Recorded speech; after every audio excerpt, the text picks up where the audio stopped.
I didn't discover my husband's affair the way most people do. There were no lipstick stains, no suspicious hotel receipts, no late-night whispers that accidentally gave him away. There was no single moment where everything shattered at once. Instead, it began with something so small, so ordinary, that I almost ignored it. A calendar notification. That was it. It popped up on the shared tablet we kept in the kitchen, the one we used for grocery lists, reminders, and the occasional recipe. I was making coffee when it appeared, just a soft chime and a line of text on the screen. Thursday. 7:30 p.m. Don't be late this time. No name. No context. Just that. At first, I assumed it was mine. Maybe something I had forgotten, something I scheduled weeks ago and never followed up on. But when I opened the calendar, I didn't recognize the entry.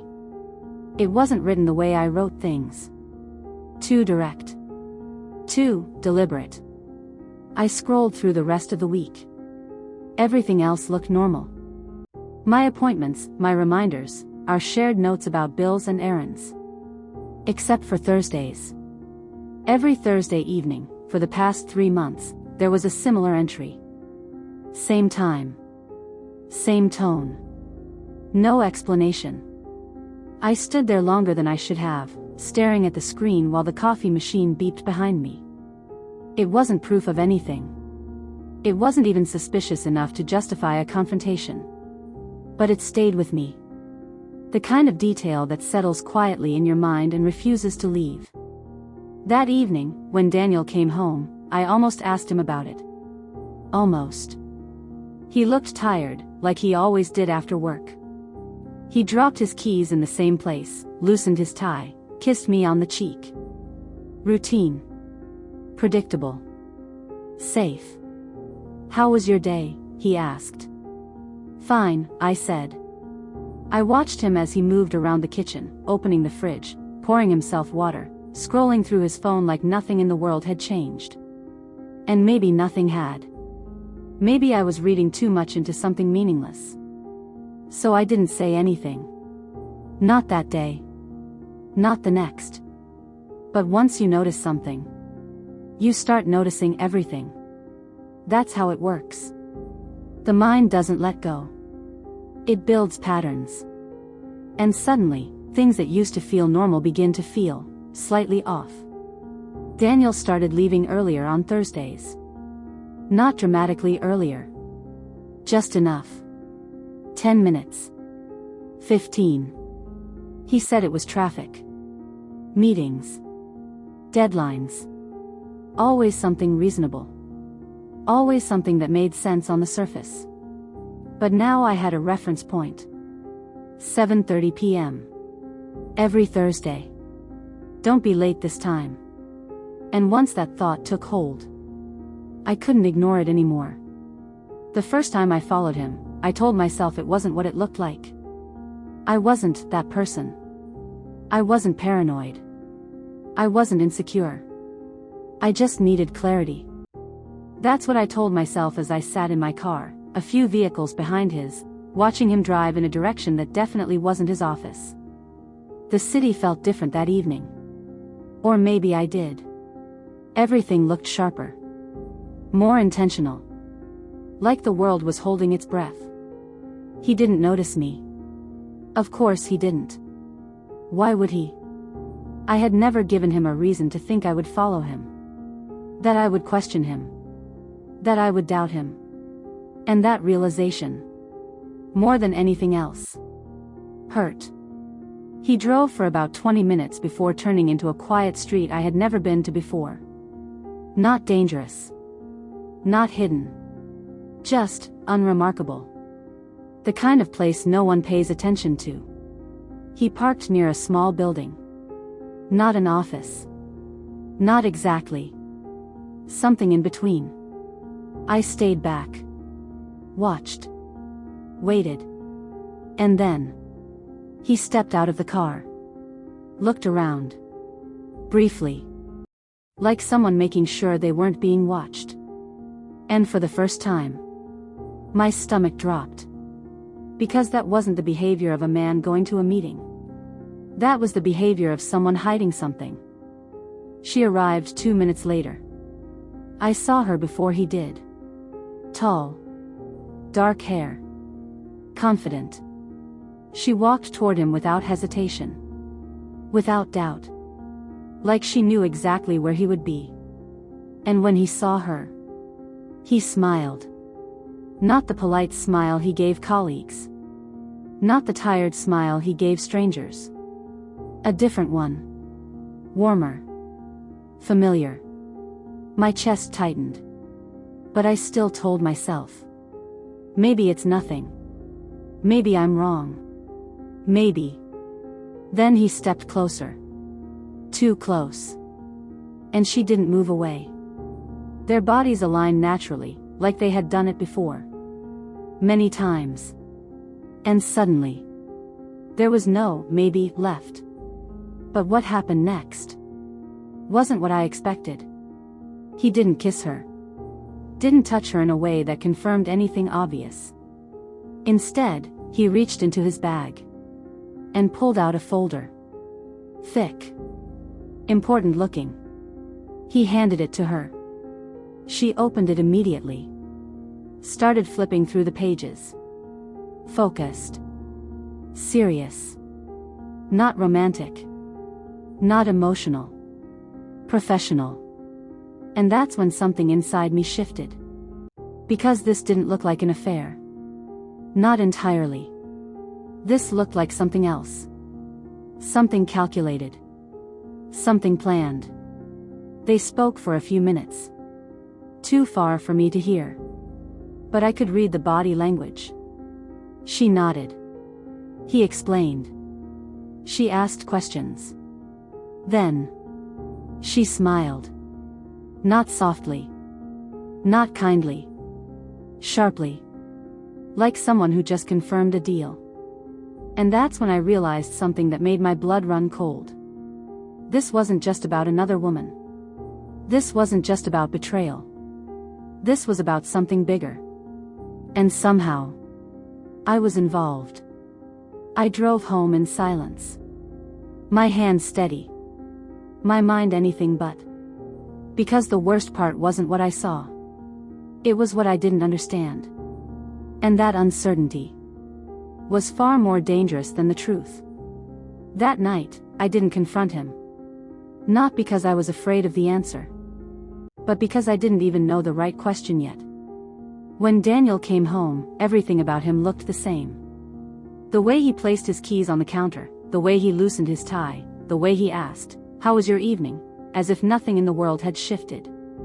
I answered normally. Too normally. And that was the moment something changed inside me. Not the kind of change that breaks you. The kind that sharpens you.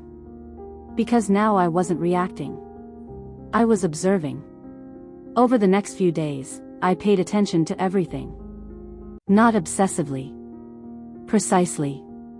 Daniel didn't act like a man having an emotional affair.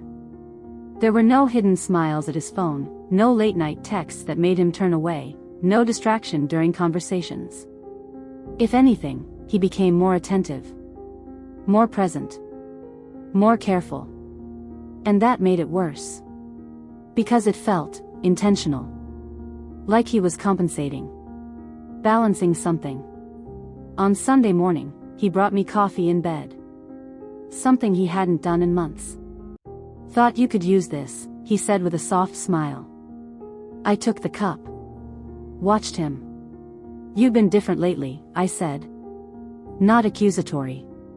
Just enough to test him. He didn't hesitate. "Work's been intense," he replied. "I'm trying not to let it affect us." Perfect answer. Too perfect. I nodded slowly. And smiled. But inside, I knew. He was lying. Not clumsily. Not nervously. But well. That afternoon, while he was in the shower, I checked his bag. I didn't hesitate this time. I already knew what I was looking for. Documents. The folder. Something that connected to what I had seen. At first, nothing stood out. Just work papers. Contracts. Notes. Then I found it. A thin envelope. Plain. Unmarked. Inside. Copies. Legal documents. Property related. My name appeared on every page. So did his. And then. A third name. One I didn't recognize. But I had seen her face. My hands went cold. I read more carefully. It didn't take long to understand. The documents outlined a transfer. Assets. Ownership. Control. All structured in a way that required my signature. Without it, nothing moved. With it, everything changed. And then I saw the detail that made my chest tighten.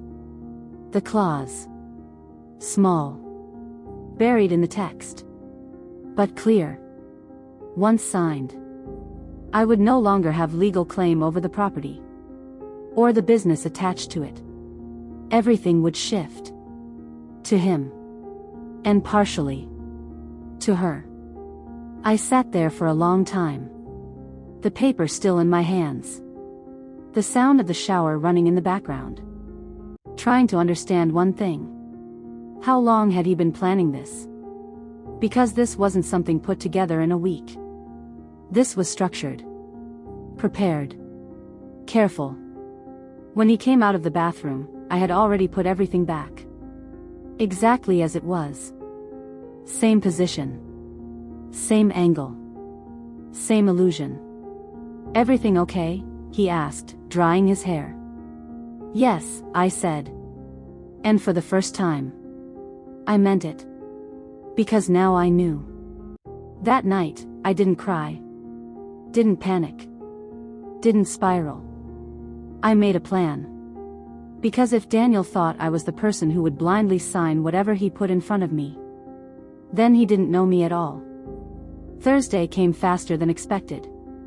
7:30 p.m. The same time. The same pattern. This time, I didn't follow him. I was already ahead. Instead, I called someone I hadn't spoken to in years. A lawyer. Not just any lawyer. The one who helped me build everything I owned before I met Daniel. Before I trusted him. Before I merged anything. He answered on the second ring. Elena, he said, surprised. It's been a while. Yes, I replied. It has.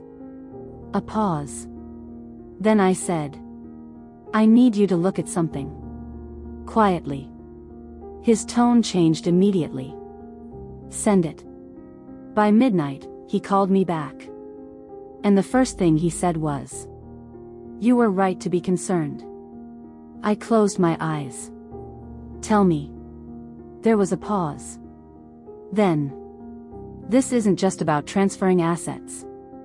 My grip tightened on the phone. What is it about? Another pause. Longer this time. Careful. This is about removing you completely. The words landed slowly. He continued. If you sign this, you lose control of everything tied to these assets. I swallowed. And after that? Silence. Then. You become legally irrelevant in your own marriage. The room felt colder. Smaller. Sharper. Can he do that? I asked quietly. Not without your consent, he said. And that's why he needs your signature. I stared into the darkness. Thinking about everything. The meetings. The woman. The folder. The lies. And one question kept echoing in my mind. Why? Not just greed. Not just betrayal. Something more. Something deeper. Then my lawyer said something that changed everything. There's one more thing. My chest tightened. What? That third name on the document. Yes? I've seen it before. Silence. Where? I asked. His voice dropped slightly. In a case involving financial fraud. My heart stopped. What kind of fraud? A long-term setup, he said. Strategic partnerships. Asset transfers. Identity manipulation. A pause. Then. People don't just lose money in these cases. Another pause. He didn't want to say it. So I said it for him. They lose everything. And suddenly. This wasn't about a cheating husband anymore. This was something much bigger. And I was standing right in the middle of it. I didn't panic. That surprised me the most. Not the documents. Not the betrayal. Not even the fact that my husband might be trying to erase me from my own life. What surprised me was how calm I felt. Because once you understand the game, you stop reacting. You start playing. By Thursday morning, I had already made my decision. I wasn't going to confront him. I wasn't going to run. And I definitely wasn't going to sign anything blindly. Instead, I was going to let him believe I would. That evening, Daniel came home earlier than usual. That alone told me something. He was preparing. Careful. Controlled. Hey, he said, softer than usual. Can we talk tonight? There it was. Right on schedule. I looked up from the couch and smiled. Of course. No hesitation. No suspicion. Just trust. Exactly what he expected. We had dinner together. Normal. Almost too normal. He asked about my day. I asked about his. We laughed once. And for a moment. It felt like the version of us that used to exist. Before all of this. Before I knew. Before he decided I was something to be removed. Around 8:15 p.m., he brought it up. Casually. Like it didn't matter. Hey, I need your help with something, he said, sitting across from me. Sure, I replied. There are some documents I've been meaning to finalize. Just routine restructuring. Nothing complicated. Of course. Routine. I nodded. Okay. He stood up, walked to his bag, and pulled out the folder. The same one. The one I had already seen. But this time, I saw something new. A pen placed neatly on top. Prepared. Intentional. He set it in front of me. Open to the exact page. Signature line highlighted. He had thought this through. Every detail. Just here, he said gently. Then we're done. Done. The word echoed in my mind. I looked down at the paper. Then at him. And for the first time since this started, I saw him clearly. Not my husband. Not the man I trusted. But someone else. Someone calculating. Patient. Willing to wait months for the right moment. Of course, I said softly. And reached for the pen. His shoulders relaxed slightly. Barely noticeable. But I saw it. That moment of confidence. Of certainty. He thought he had already won. I signed. Slowly. Carefully. Exactly where he pointed. Then closed the folder. And slid it back to him. There you go, I said. He smiled. Relief. Satisfaction. Control. All done, he said. But what he didn't know was that those weren't the original documents. Earlier that day, I had met my lawyer. In person. Quietly. He had reviewed everything. Every clause. Every hidden detail. And then he said, if you want to stop this, we can. So we did. The documents I signed that night looked identical. Same pages. Same formatting. Same structure. But legally, They were something else entirely. Instead of transferring control to him, they triggered an automatic review. A full financial audit. Of every linked account. Every partner. Every transaction. Including the third name. And he signed them too. Without reading. Without questioning. Because he trusted the setup. He trusted the plan. He trusted her. An hour later, his phone rang. I watched it happen. Right in front of me. The shift. The confusion. The first crack. He answered. Hello? Silence. Then, his expression changed. Completely. What do you mean audit? He said sharply. A pause. No, that's not possible. Another pause. Longer this time. He stood up. Started pacing. No, listen to me, this wasn't supposed to. He stopped. Looked at me. And in that moment, he knew. Slowly. He lowered the phone. The room went silent. What did you do? He asked. Not angry. Not yet.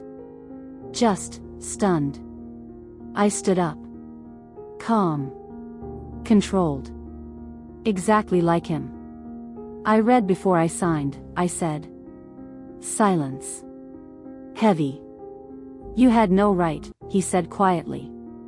I almost smiled. No right? I stepped closer. You were trying to erase me. His jaw tightened. That's not what this was. Then explain it, I said. But he didn't. Because we both knew. There was no version of this where he was innocent. His phone buzzed again. He looked at it. Didn't answer. Didn't need to. Whatever was happening was already in motion. Who is she? I asked. Finally. The question that started all of this. He exhaled slowly. Like a man who realized the game was over. She's not just someone I'm seeing, he said. Of course she wasn't. I know. He looked at me. And said the one thing that made everything even darker. She approached me first. My chest tightened. When? A year ago. That long. She knew everything about us, he continued. Your assets. Your business. Your history. My stomach dropped. She built the plan. Of course she did. And you just agreed? I asked. He didn't answer right away. Then. It wasn't supposed to go like this. That sentence. People always say that. As if it makes anything better. Who is she? I repeated. He looked at me. This time. Serious. Careful. Almost warning me. She doesn't just take money, he said. A pause. She takes identities. The words settled slowly. Cold. Heavy. Real. And suddenly. Everything made sense. The room felt different after that. Quieter. Heavier. Like something invisible had already ended. And we were just standing in what was left of it. She takes identities, I repeated slowly. Daniel nodded. She doesn't just scam people, he said. She replaces them. A cold feeling settled deep in my chest. How? I asked. He ran a hand through his hair, pacing again, but now it wasn't control, it was damage control. Step by step, he said. She studies everything. Financial records, legal ties, personal habits. She finds a way to insert herself into the system. Into someone's life, I said. Yes. Silence. And you helped her do that, to me? That was the question that mattered. Not the plan. Not the money. The choice. He stopped moving. looked at me. And for a moment, I saw something honest. I didn't think she'd go this far, he said. Wrong answer. Not I'm sorry. Not I was wrong. Just distance from the consequences. You handed her access, I said quietly. To my accounts. My business. My identity. I thought it was just about restructuring, he said quickly. Leveraging assets. Moving things around. I shook my head. No, I said. You just didn't care enough to ask. His phone buzzed again. This time, he answered. Talk to me. Silence. Then his face changed again. Worse than before. No, listen, he started. Another pause. Then. What do you mean she's gone? I felt it instantly. That shift.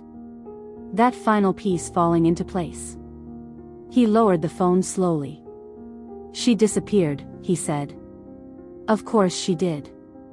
Accounts are frozen. The office we met at, empty. No records, no lease, nothing. I exhaled slowly. And the audit? They're digging into everything, he said. Every transaction. Every signature. Another pause. She used my name too. There it was. The moment it hit him. He wasn't her partner.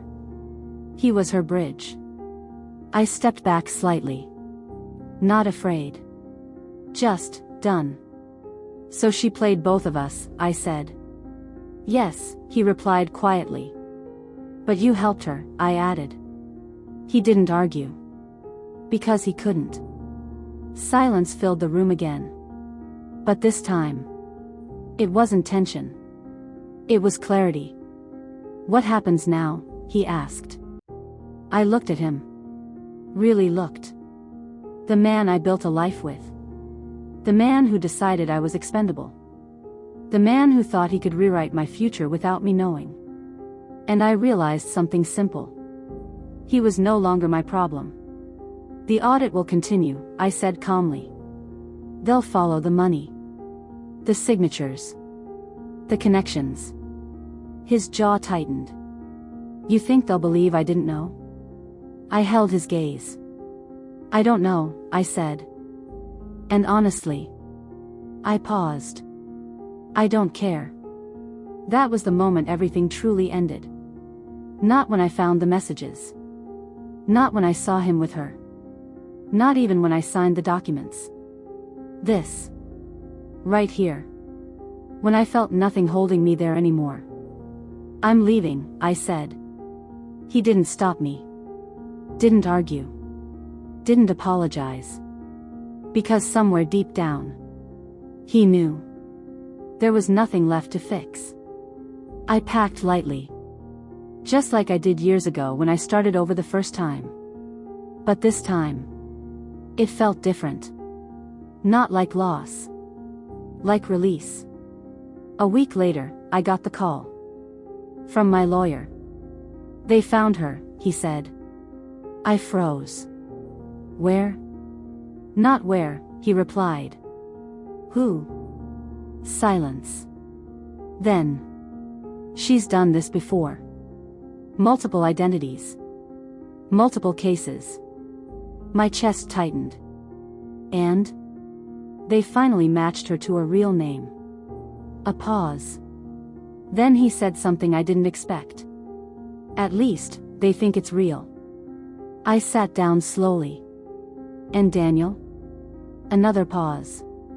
He's being investigated. He's not in control of anything anymore. I closed my eyes. Not from sadness.